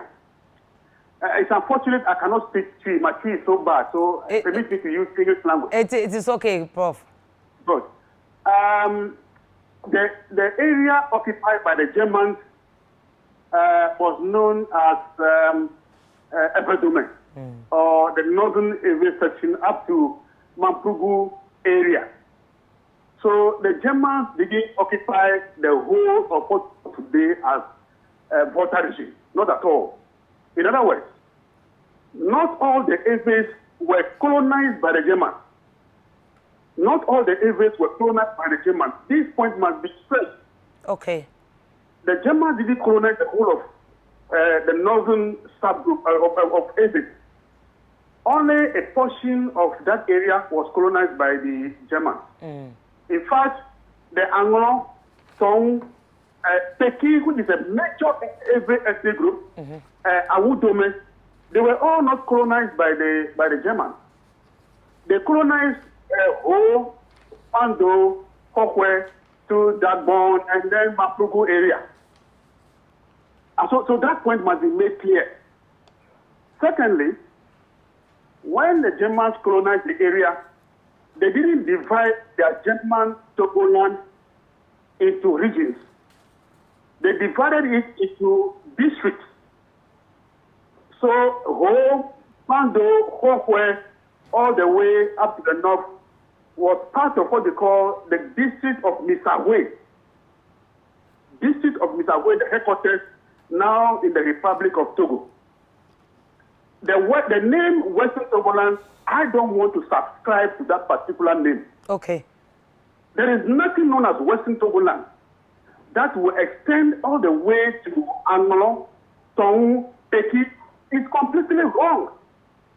And it is a big embarrassment for anybody to draw a boundary to include Anglo, Tong, Peki, Awudome in what they call Western Togoland. It's completely wrong.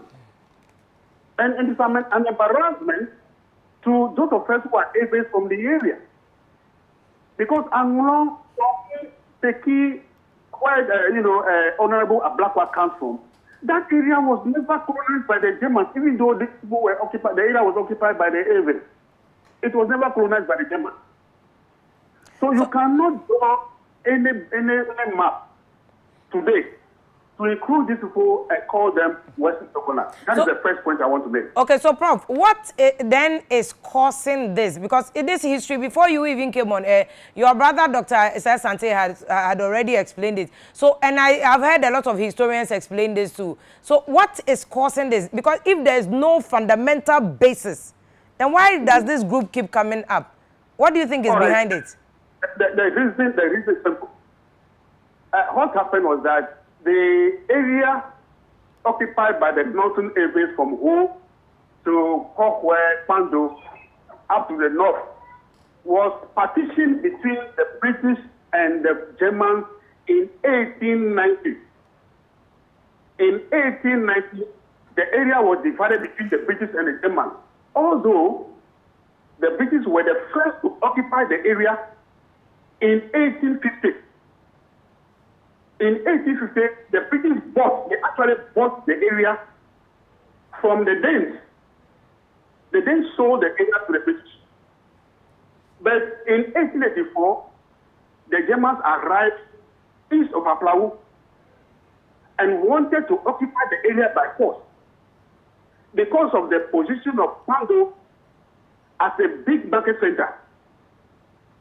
So the envious of Pando's geopolitical position, the Germans decided to go and occupy the whole of the northern area. So by 1888, the Germans actually moved all the way to Karachi to the Mangugu area. So the British didn't want to fight them, although the British had signed a treaty with all the every chiefs in that area in 1886. They signed a treaty that placed all the chiefs in that area under the paramountcy of the King of Peki. That was the first step the British took when they bought the area of the Danes. They placed all of them under the King of Peki for administrative purposes and gave all of them British flags. But the Germans, envious of the geopolitical position, decided to invade the area by force. And it degenerated into a diplomatic row between the British and the Germans. To avert a war between the British and the Germans, a treaty was signed, what's known as the Heligoland Treaty, in 1890. That divided the area between the British and the Germans. So one half of the Avens came under the Germans, another half under the British, and incorporated into the Gold Coast from 1886. Now, the Germans were there until the First World War broke out. When the war broke out, the people who were in that particular area, particularly the areas in Ho, Pokua, were affronted by the German heavy-handedness. The Germans were brutal in the area, beating the chiefs every day, tormenting them. So the people wanted the British to take over the area. So when the war broke out, they supported the British to drive away the Germans. In fact, Bando selected 200 people to support the British in the war. And they also contributed £500 to the British war effort and drove away the Germans. So the British, after the Germans had left, the area was placed under the League of Nations, which was the first world body. Okay. And the League of Nations said that once the Germans had left, who administered the place? That let's divide it between the British and the French, because the two collaborated to drive away the Germans. Okay. The French were in Togoland, the British were in the Gold Coast. They sandwiched the Germans in the middle and drove them away. So let's divide it between the British and the French. Okay. But Prof, so in 1922, the area was divided, right? When they divided the area, when they partitioned the area, it united the people in the north. But the areas in the south, some of them were left in French Togo. That was the genesis of the problem. Okay. The agents were agitating that let's just do something about the boundary in such a way that those agents in French Togo would join us in the Goku. But it was rejected. That was the genesis of the problem. Okay, but Prof, my understanding is that after the plebiscite, this matter was sealed. A decision had been taken. A vote was done. So we had ended this matter. So my question is, why is this coming back again at this time after many years, especially when we have a law, as we've been told by Lawyer Bafo, there was a law enacted in 1976. So why are we still seeing, what is the motivation behind this, the return of this issue? Me, I find it difficult to see the motivation. There is no reason, there is no basis for anybody to be agitating now to secede from the area.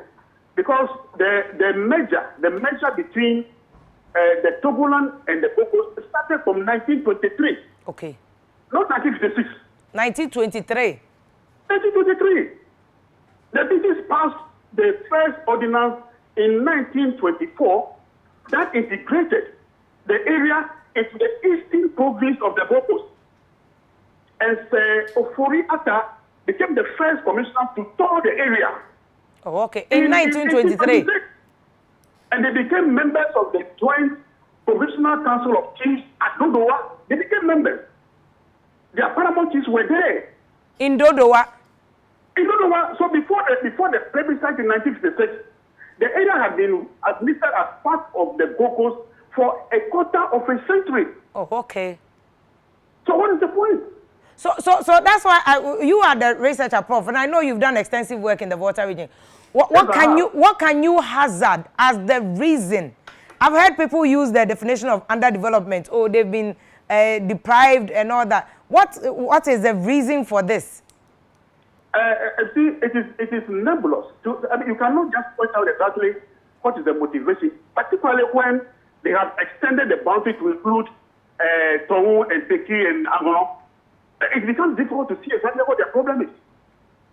That's why I'm saying that even for the government to negotiate with them, are we going to negotiate over the area that includes Angolo and Tongu that were never under the Germans?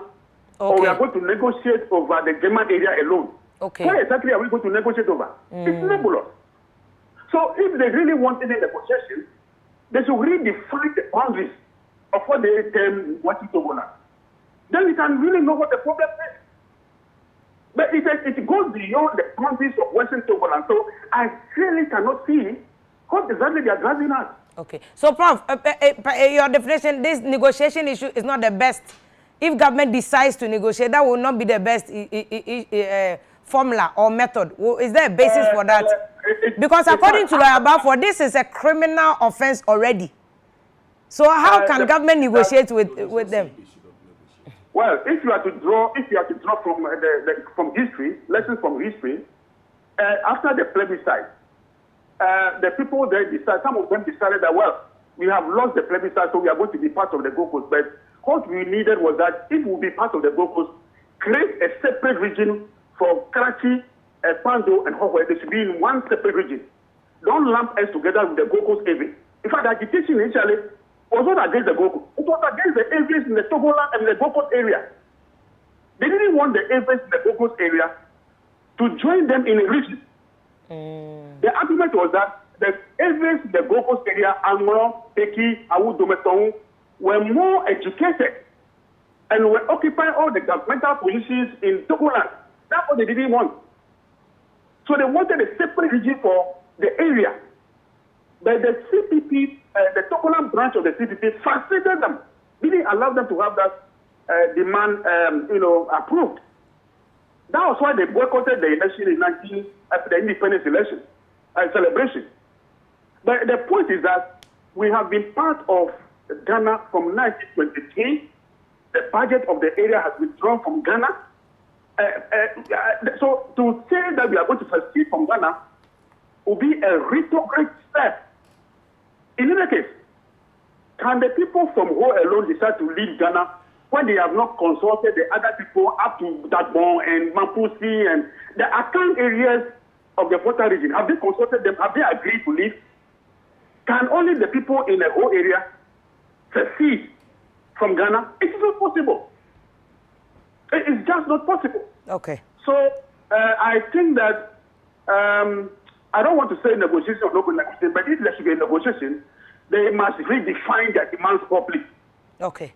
Okay. Redefine the boundaries of what they call Western Togoland. Okay. As it is now, it's too nebulous for any negotiation. Okay. Prof, let me thank you. As a son of the region, it's very important that you are giving us this perspective because I know the kind of work you've done in the region. And so... just a little bit, the question remark. The situation, how Togoland was integrated into the Gold Coast, was no different from how Ashanti was integrated, how the Northern Territories were integrated. Ashantis were actually forced to join the Gold Coast. They didn't want it.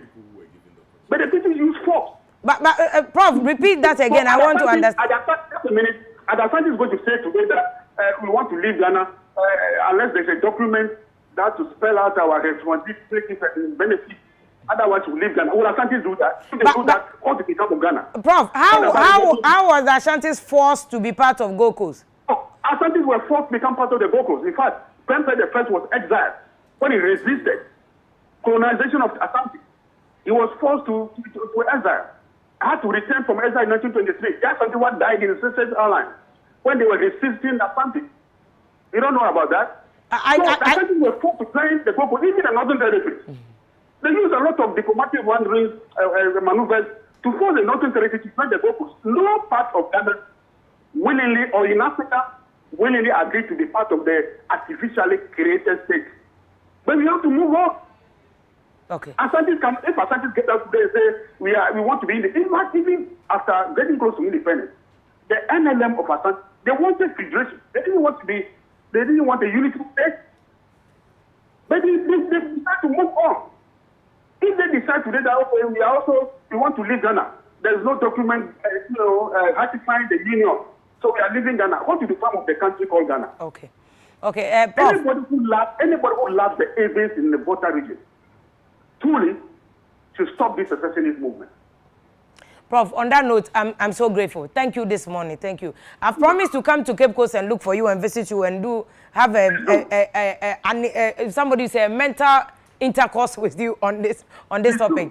So thank you very much. Thank you this morning. Professor Yayo, Efi Volta region, is a son of region and also I research extensively region so obia or Volta region bia should not support this secessionist group because even Ashanti cry ye force omo and omo beka Ghana ho. Northern Territories ye dada omo and no beka Ghana. Obi en wa ope and no beka Ghana. To obi aka so kwa there will be no Ghana. That's a very, very important point. Look, now Ona maybe also answer and make a prof so about this history. Now I don't know so what comment about the prof. A very beautiful history that prof there, man. And Okreun say the Battle of Yasantua, the Seganet Worsley War. Yeah, but I kind of Sagrenti War. 1901. And the Dia Santamai, Ebeka Ghana, a Bab under British colony. So, under British colony. And a protectorate in the Northern Protectorate in the agreement. And almost say, Omudom Hubeba Britain for bambash. Now, inti, you bear ni Ghana as it is now, no. Not any ho. Until 1957 in Yafa who ye create Ghana. So now if you are Ghana and you crooked wabi with very small resources. Well, yeah, not am I phone, yeah, not sorry, be say in you gold, you want diamond. Look, okay, Ghana resources in Abumwa. So the third biggest supermarket in the UK, right?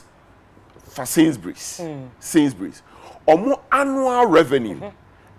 More than Ghana's a friend is saying budget. That is the supermarket alone. So, for the world richest man, who find the wealth, and nipa back on the wealth now, exceed Ghana in Sikasem. So, your talent, your human resources, your natural resources be untapped into your future, your potential.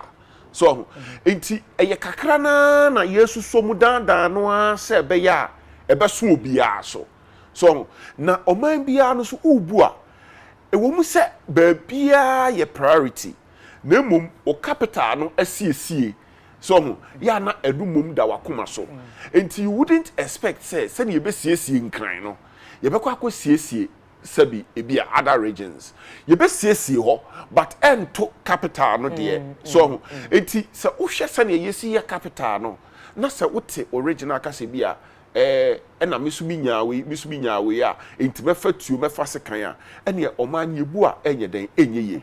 Secondly, Ghana ye kuro bia enyiri yo so enti wo hwe other countries a oman nyinyi ko oman bebre wo enti development aye den akoso ho.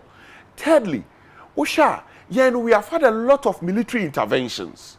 So, Sabi PNDC, it did so for several years.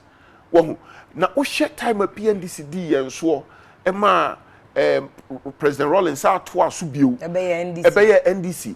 We compare the period from 2001, ABC 2020, we share the growth for ABBA. That is 20 years period. The same period, no, unya soldier for, and the semblance of it did so for about 18 years. Usha, the growth for yenya under multi-party democracy, no, a does change the growth for yenya under Sabreno. So, it usha, sa interruptions, no, at the by chi. It was sabo train yenya. Na yeka in Kabu Mwasem, no, usha your constitution, na, acknowledge the fact say you apapai. And consciously and deliberately, no, I'm making a lot of interventions. Was say, appointing ministers are making sure say there is regional balance. So, BBR there is regional balance. But ever asieno. And I can say we need to do more by way of policy interventions. My memorable example be Usha Singapore. Omunya independence around the same time as Yeshinya independence. Almost various tribal divisions.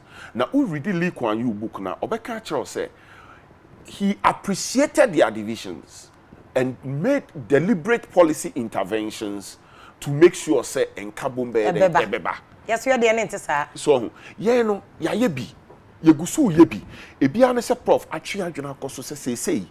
And can history ana ye free ye woman suemo no aban yi ba yi or the history asabe den aba be shemu Professor Kwatin sending messages so na ye curriculum review board no so sabi asantimu ana kan mu ye wo baby ye se owura fi wo krom hwene aban wo yira bedwase nti owura fi wa mamra wo yira nti ya mamre na se ye woman history ayasa akofa abai sabi ye be kaka ye ho eno ya anamon bi ayaye den yetu but me feel say e was ye tena se ne adwen na deliberately no ye hwekwan ye befa so a ye benwe bi e de ahyehye mu ko ye nwe bi hyemu a e bi eno so be den e beboa ama we nyina afiri ho se na ye mpre ema wo mfiri nkran a uni MP ha asema prof doc kan. In the year 2000, if you be an RFI, there was an advert by a whole political party in this country. I was say, Kukumasi kohe, ye boy before ho, Kukumasi kohe, ye pamon cry for a whole political party. Really? On GTV. You can go to the archives. A whole political party had an advert. A whole political party had a book in this country called Lest We Forget. A hope in the year 2000. Now a political party book. A political party, NDC, they had a book called Lest We Forget. You see, the politicians have inflicted a lot of injury on us. We see a whole political NDC, they had an advert on TV. Inciting tribalism. They had a book. Lest We Forget. That was the title of the book. So, you make a conscious effort. Says any money na ye jai na akanya bomu papa. So, but ya me say, it says any money wo hwa ya na emma omo upper hand in terms of the politics of this country into ni jai ye omo den.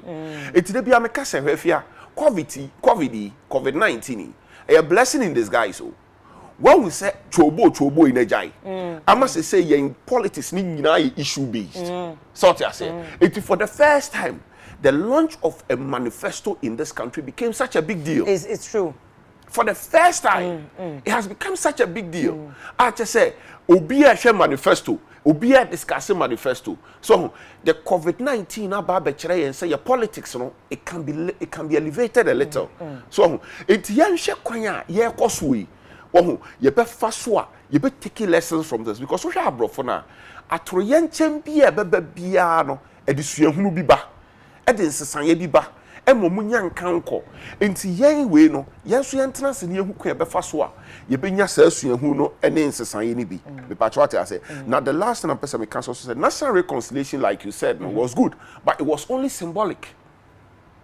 Ye wie national reconciliation yakosu ya cheche ye re ye wie so enti die bio na ye so enti that is what I wanted to add. Me cry there me cover National Reconciliation Commission for 2.5 years. Me ni abema obi menu anasa me ya anas ne ade doc na so ka ho na ne ye say adwuma no. Me kai pass e omo ene omo be testify no bebe wo a oni omo ka so say there me pese me nya no me sanka. O kai papa bi ode in fact there was this man obai obebo President Rawlings dia obewuye. Okay. Ofi one of the Scandinavian countries. No, for England. Of England rather. Was on the maba Ghana. Into omo kono. Any a chain. No. Also the dancing. Yes. Dancing tete dancing and all the two biakra one. Yes. Dancing on the chain no. Yes. The other year no. Yes. Oyare ya there was this man UTC.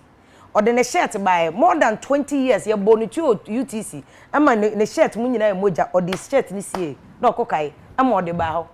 There was mami bi ofi kofodua ba ye o kase the gunpowder tudro ene akekedo san wan wo bio oba ho be testify Mr. Honorable BT Baba say o ye MP talency eno akra me ne bon komo Honorable BT Baba was the director of prisons. He rose through the ranks in the prison service. In fact, one of the finest prison officers.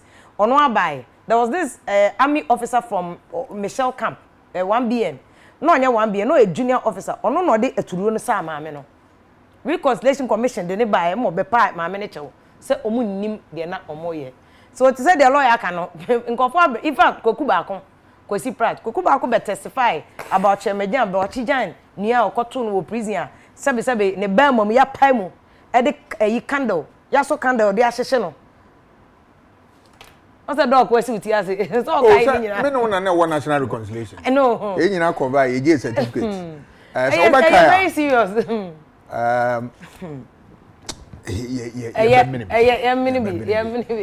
fact Archbishop Pamabako no te commission so e kon no anakosem how enye adum bi keken kontinkom because he was on the hit list anke ebeku no ye ma me gift afanye dazi enim de to ni kunu pani how ana okọ jogging jiwa jailbreak no ensema eto no these are all issues by before the national reconciliation papa bi Captain Dua, Michelle or National Reconciliation Commission free exile, Obaye with one agenda, Obekumobi. Odu Ghana reconciliation, Omokasa yana na kuma ba form.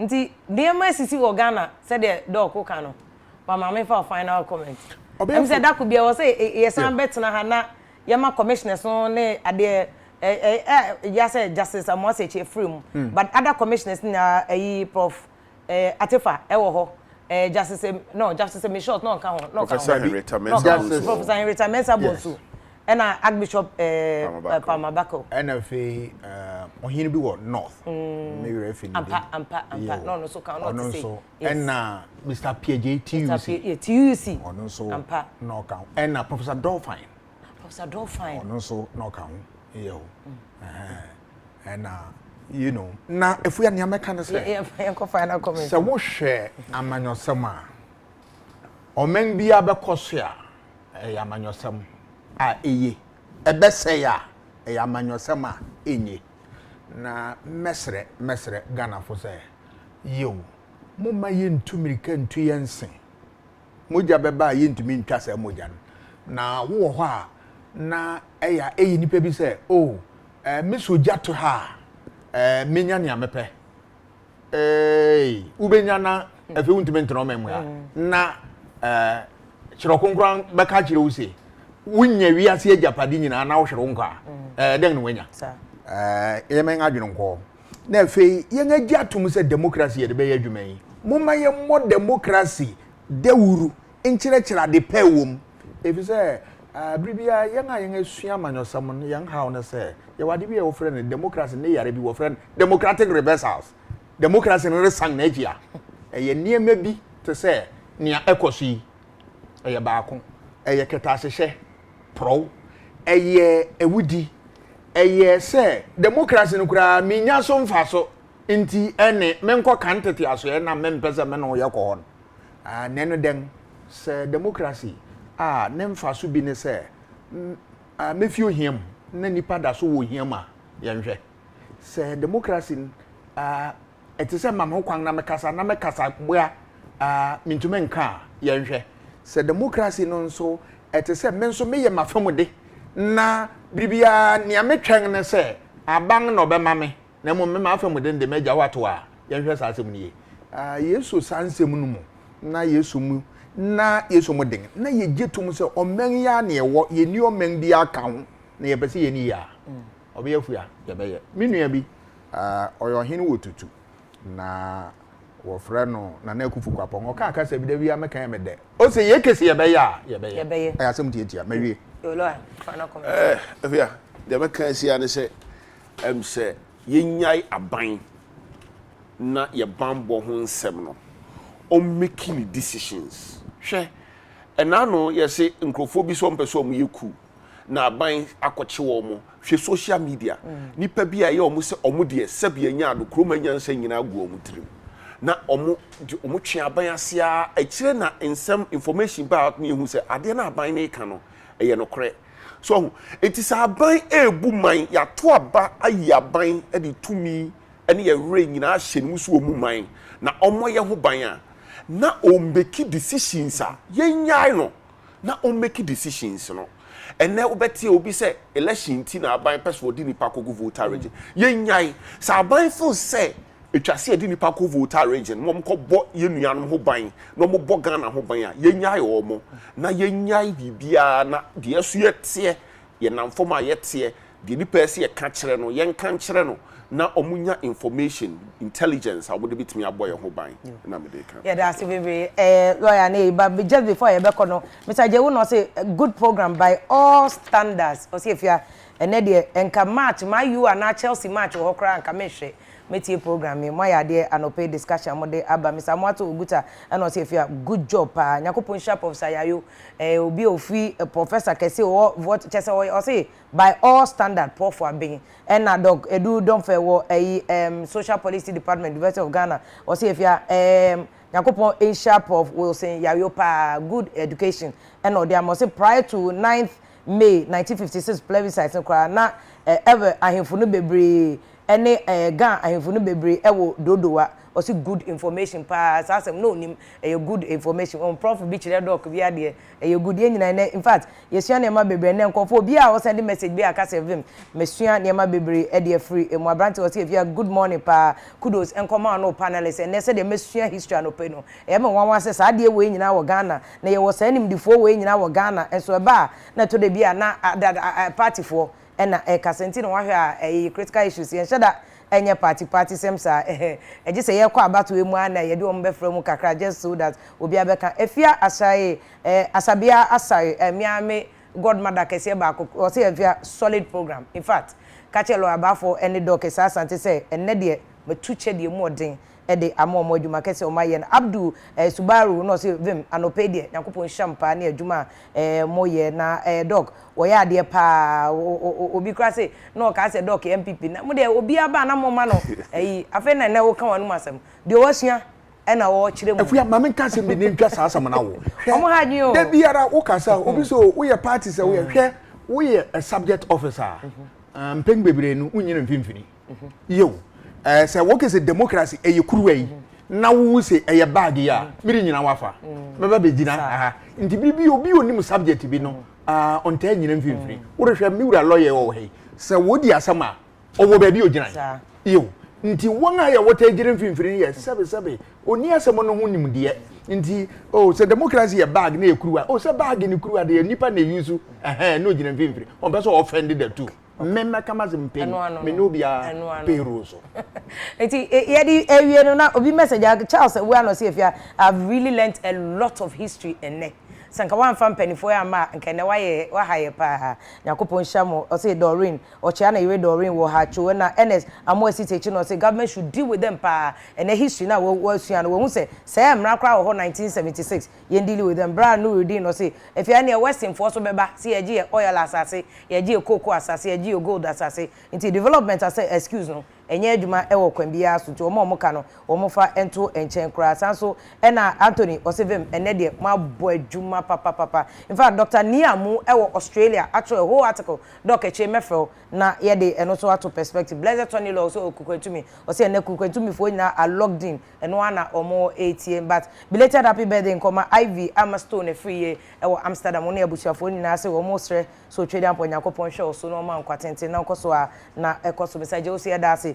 ono iwe no abusuafo se ene chese se dem enjoy program no ye bomode asa nyakopon be koso amaye nimde sa na yakoso aye adwuma na abusuafo ha ene ye de critical issues AC ene ye de aseda so am your production team ni nyina sika wofa ene me UTV kuno e wo ha no nana de baabia ena production team ni na eda wi ase yakopon ye adoma next week ye be hia aseda kese so enkoma mpanifo mbetena ase bo aye me ye discussion so madama ena de bia ye tumi ba ha e de discussion se bro ye from na nkomo ma enkanya de ebetimi ISI discussion aseda kese enkoma Dr. Isan Santi our political science department University of Ghana Lagos so na lawyer na J Bafo awia so ye lawyer kese private legal practitioner wa being pa ultimate analysis so ye no so na Dr. Vladimir Treason so international relations specialist etwetwe nkomo na Professor Wilson Yayo so ye na kasapop ye da se bebre yakopon sha so wo hwe ye yakopon ya adma be sen ehye bi anope ya mo ache